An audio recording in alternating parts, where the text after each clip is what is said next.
आज आपण बघणार आहोत किवीची चटणी कशी करायची. ती व्हिटॅमिन सीने भरपूर असते. आपण डाएटसाठी सुद्धा ही वापरू शकतो. त्याचप्रमाणे याच्यामध्ये हॅपी हार्मोन्स असतात, त्यामुळे याचं कवर काढून टाकायचं आहे.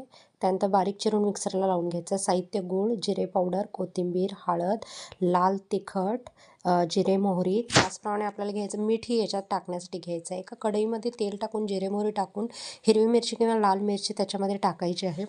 त्यानंतर आपल्याला जिरे पावडर टाकायचे आहे, त्याच्यामध्ये हळद टाकायची आहे आणि ते व्यवस्थित मिक्स करून घ्यायचं आहे. लाल तिखट त्यानंतर आपल्याला याच्यात टाकायचं आहे. गॅस आपल्याला मंद आचेवरती ठेवायचा आहे.